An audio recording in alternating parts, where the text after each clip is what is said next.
Distillery division. After 3 years of sugar division, the division was added to produce ethanol from molasses.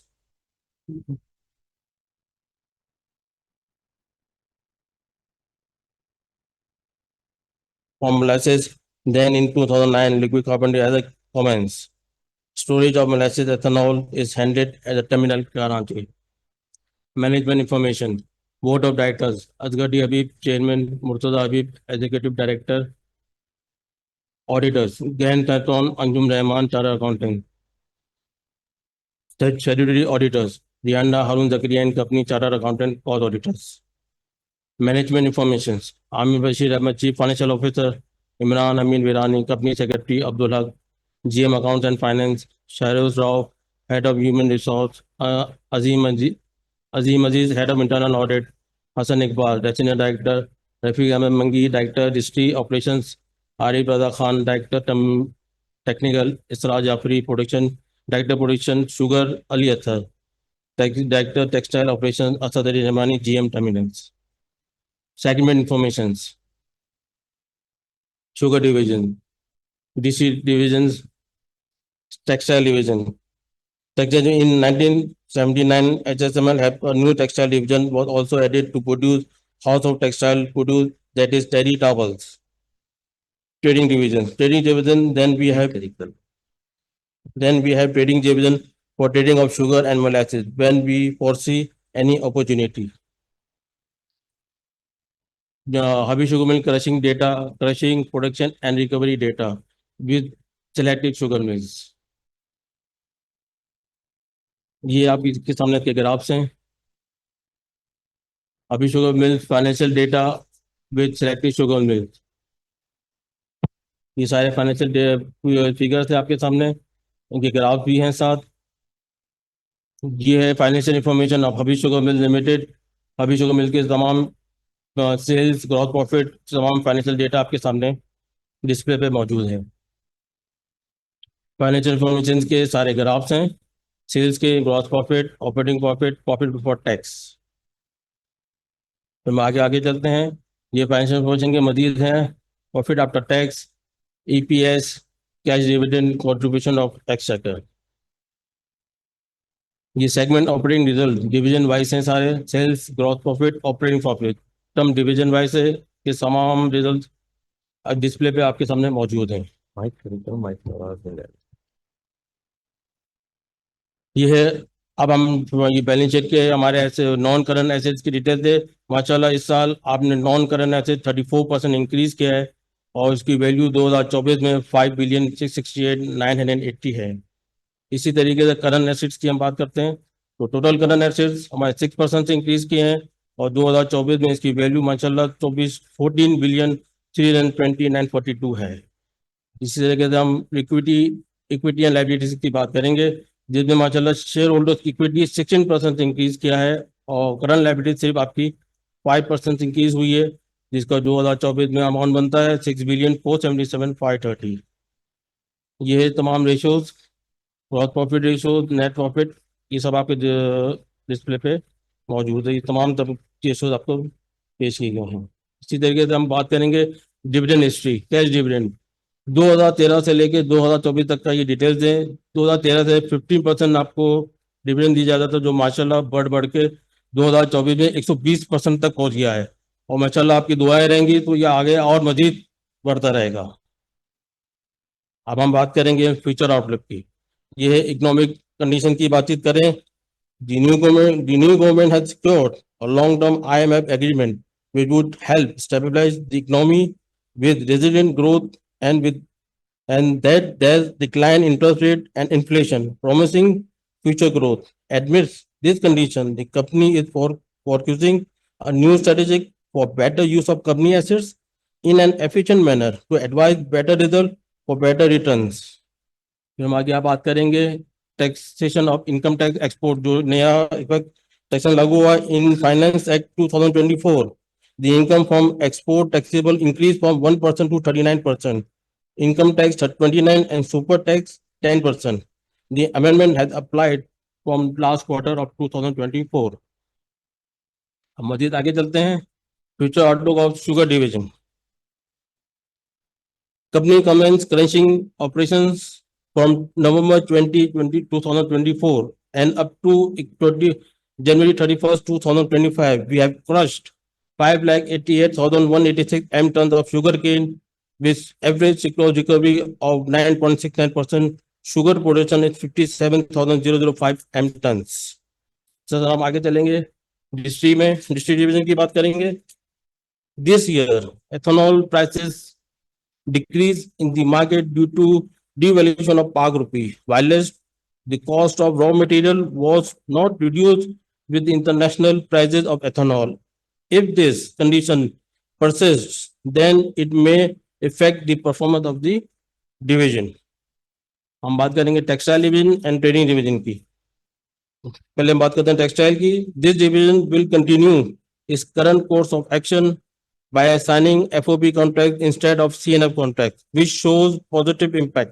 In addition to that, contracts with better margin instead of sale volume will be focused for better results. हम बात करेंगे trading की. With current market trends and prices, the company will focus on trading of molasses and sugar, which will positively affect on profitability of the divisions. Next. अब आखिरी में है question and answer. I ask members to please proceed. Thank you.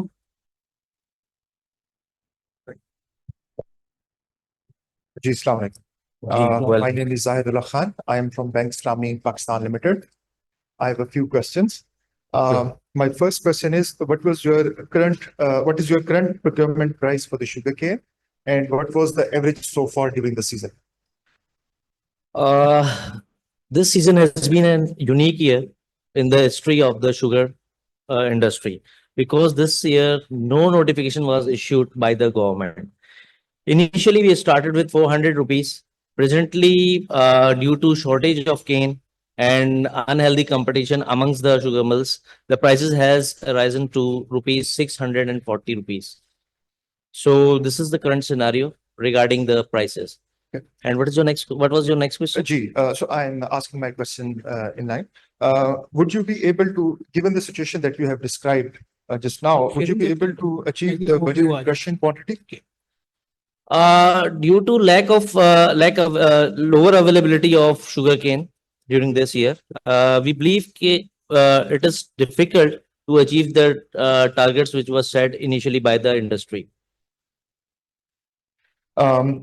What is the current selling price of refined sugar, and do you expect the prices to go further up? Current prices are around 140 rupees, including sales tax, and we are expecting it will move upward. It will show upward trend. Up to what level we can't say. The government has recently announced that they are going to allow the refineries to blend the gasoline with 5% ethanol. So do you believe that you would get a better price here locally rather than in export market? It all depends, because if we review the last quarter of this year, prices was depressed in the international market. We will compare definitely. If the opportunity is there, we will compare the prices and we'll sell accordingly. Would you believe that the government would actually really deregulate the retail sugar prices? Sugar prices or Yeah, sugarcane? sugar prices, or refined sugar prices, because they have deregulated on the costing side, but not on the revenue side for you guys. Definitely, there is a role of government in regulating the prices, because it's a basic commodity. Whenever prices goes up, government became active and control the prices. Definitely, they will regulate. So you are saying that the deregulation is only partial on the sugarcane side, right? Yes, It would it's remain partial. Yes. Prices are still monitored by the government, because production and government is supposed to monitor production and the availability of sugar to the as a basic commodity. Thank you so much.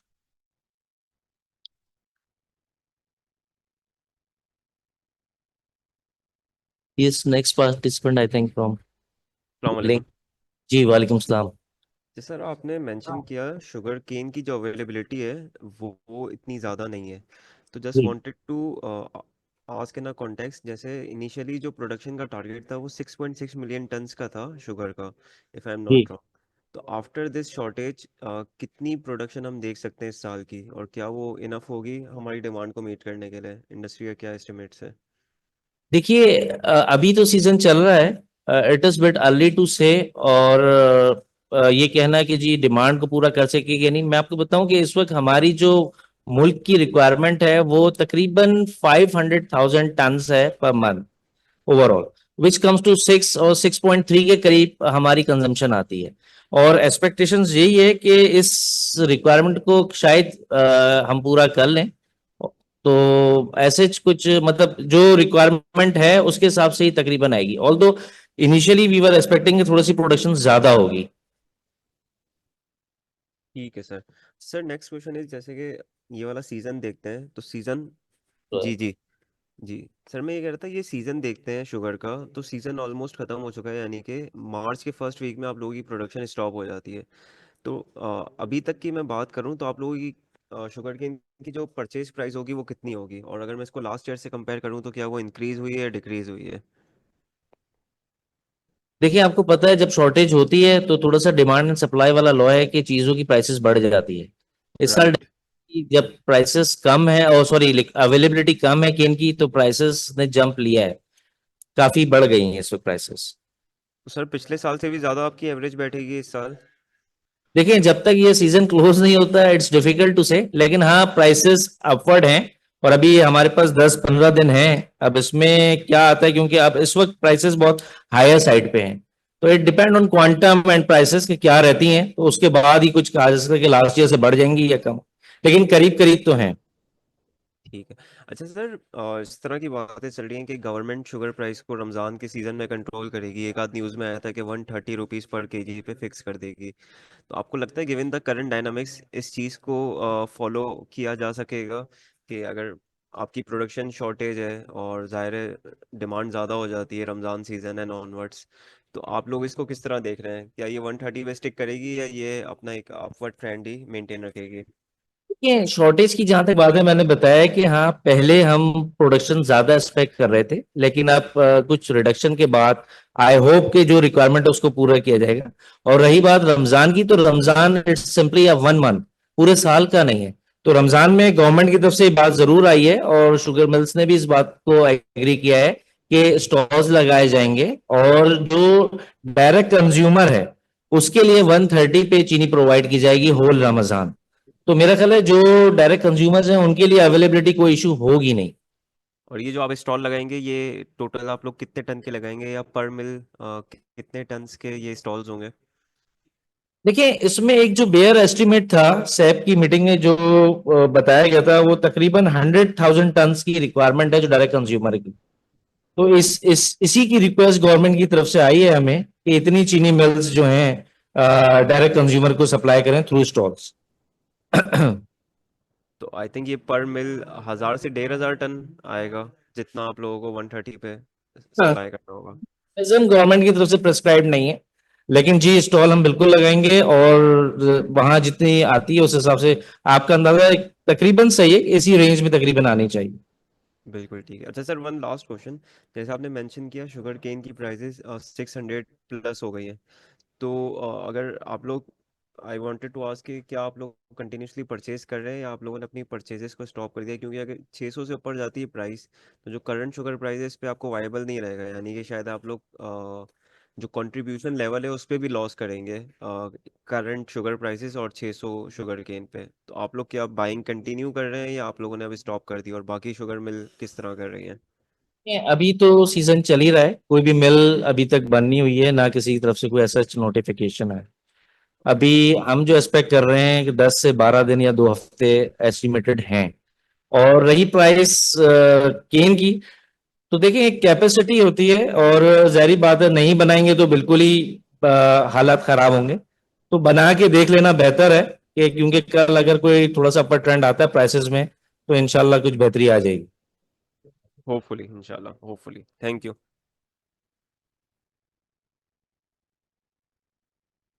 Ji, I think Suleman है।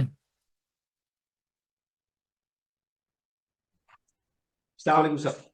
वालेकुम sir सलाम। Sir एक तो मुझे पूछना था कि I think last year was a pretty good year, although was a challenging year for a lot of sugar mills, लेकिन आप लोगों ने बहुत बेहतर तरीके से परफॉर्म किया था। मुझे ये पूछना है कि आपके पास तकरीबन 12 अरब रुपए का कैश पड़ा हुआ है, ठीक है?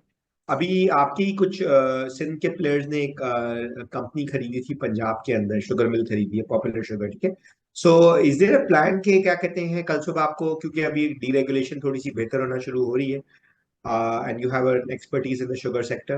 Is there a possible plan के आप लोग का भी प्लान होगा कुछ इन्वेस्टमेंट करने का सेक्टर के अंदर, या तो you don't want to invest in this sector anymore?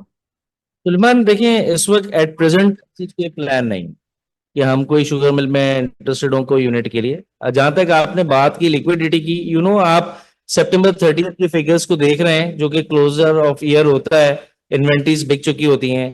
तो हमें जो इन्वेंट्री, ये आपको कैश पोजीशन नजर आ रही है, वो पूरे साल मेंटेन नहीं होती, ये at the close of the year है। तो पूरे साल के लिए हमें वर्किंग कैपिटल भी चाहिए होता है, केन खरीदना होता है, एंड सीजनल इंडस्ट्री है। सीजनल इंडस्ट्री में 3 महीने हमें सारा केन पर प्रोक्योर करना है और पूरे साल बेचना है।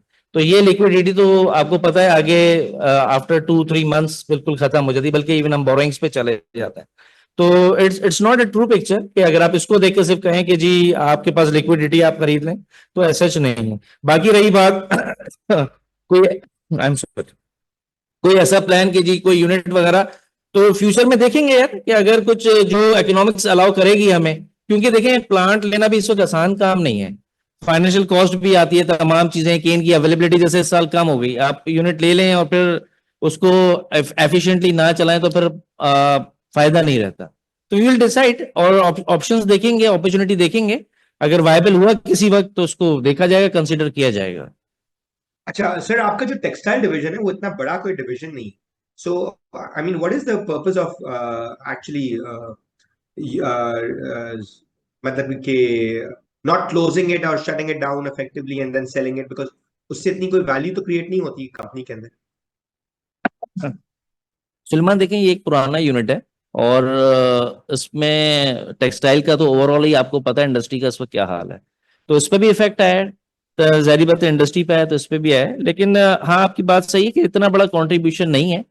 इसको हम देख सकते हैं कि अगर कुछ इसको कुछ और किया जाए या इस पे, क्योंकि ना इसमें इतनी इन्वेस्टमेंट है ना वो है, तो एक कंट्रीब्यूशन जरूर आ जाता है कंपनी में, तो इसलिए इसको हम कंटिन्यू कर रहे हैं। अगर आप लास्ट ईयर देखिए तो इसमें अच्छा खासा रिटर्न था, अच्छा इसने अर्न किया था, और इस साल इंडस्ट्री का ही हाल हो रहा है, तो इसको देखते हुए जरा मतलब इन लाइन विद इंडस्ट्री तो है, लेकिन हाँ आपकी बात सही है, इसको देख लेते हैं अगर कुछ ऐसी पॉसिबिलिटी बनती है तो। अच्छा सर, मैंने अभी लास्ट 1.5 वीक्स पहले जेडब्ल्यू की एनालिस्ट ब्रीफिंग थी, तो उन्होंने तो ये कहा था कि ये तो पहला क्वार्टर जो दिसंबर का गया खत्म हो गया, उनके लिहाज से तो this was the best quarter, because in this quarter they made a profit.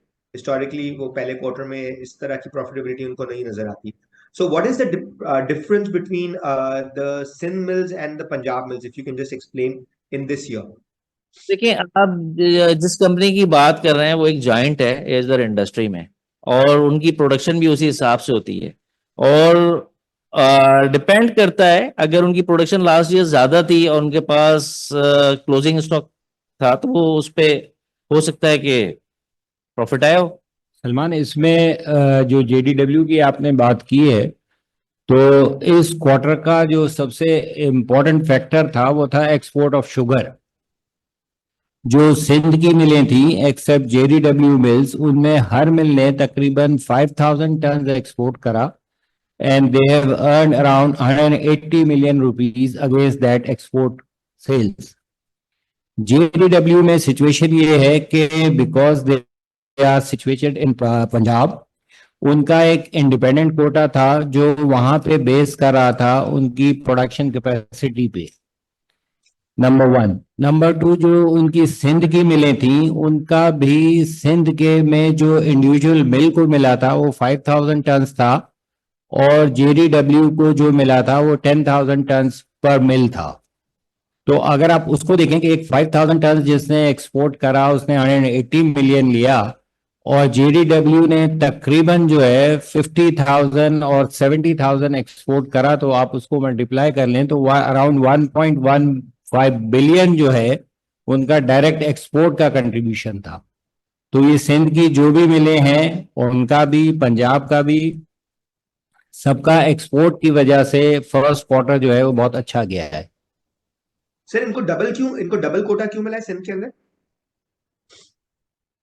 देखें, डबल कोटा उनकी कैपेसिटी जो है वो ज्यादा है, और उनका वो हाई कोर्ट में चले गए थे इस प्ली पे कि सिंध में जो कोटा डिस्ट्रीब्यूशन हुआ था वो बेसिस हुआ था कि number of mills divided by the total Kota.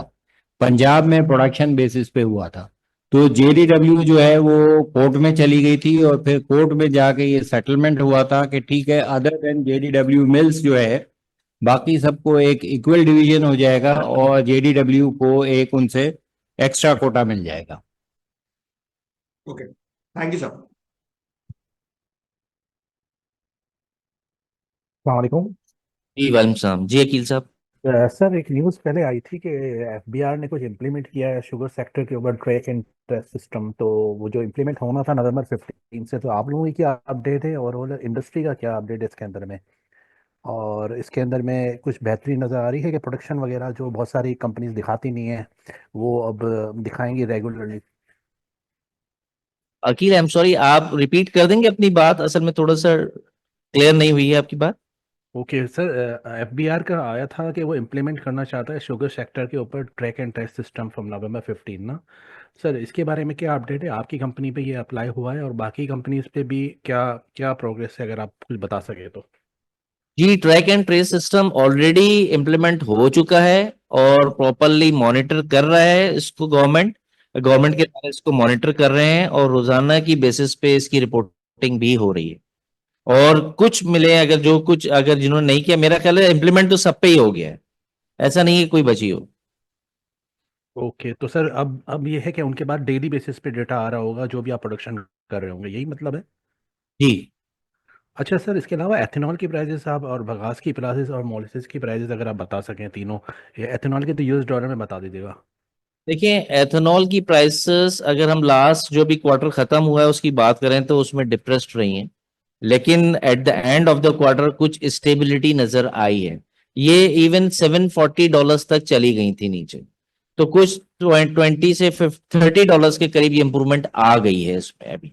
लेकिन अब ये आगे ट्रेंड कंटिन्यू रहता है या नहीं रहता, इट ऑल डिपेंड्स। आपको पता है एथेनॉल एक्सपोर्ट होता है तो इंटरनेशनल सिनेरियो डेफिनेटली हमारे सामने है, तो उसके हिसाब से इसकी रिक्वायरमेंट क्या रहती है, तो प्राइसेस ट्रेंड डेफिनेटली इस हिसाब से आगे बढ़ेगी। रही बात मोलासिस की, तो मोलासिस की प्राइसेस जिस तरह से आपको पता है it's a byproduct of sugar cane की प्राइसेस बढ़ी हैं, तो थोड़ा सा मोलासिस की प्राइसेस पे भी इम्पैक्ट आया है अभी। तो सर कितनी है? यार इस वक्त जो करंट प्रीवेलिंग है इट्स अराउंड 29 to 30,000 के करीब है। Including sale tax? Sorry, including sale tax? No no no, it's base price. Okay, ठीक है। और बगास के भी अगर बता सके तो सर। यार बगास देखिए, जिस वक्त सीजन चल रहा होता है ना तो उसकी डिमांड कम हो जाती है, अवेलेबिलिटी बढ़ जाती है, तो इस वक्त तो बहुत ज्यादा अच्छी प्राइसेस नहीं है, कोई अराउंड 5,000 6,000 की रेंज में है। Okay, okay sir, thank you sir. Thank you. Anyone else?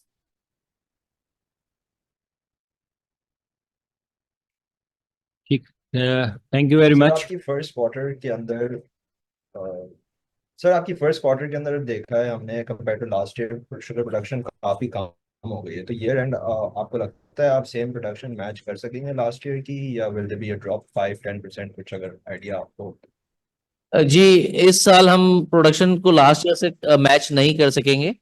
जैसे बताया है कि अवेलेबिलिटी ऑफ केन कम है, तो चांसेस यही हैं कि इस साल as compared to previous year production कम होगी। बट कितनी कम होगी इसका अगर कुछ आंसर दिया जा सके? दिन है, मेरे हिसाब से 10 to 15% का रिडक्शन तो आना ही चाहिए। इट मे बी सही मोर। है। और एक ओके, और एक लास्ट क्वेश्चन है, आपका क्रशिंग सीजन कब एंड हो रहा है?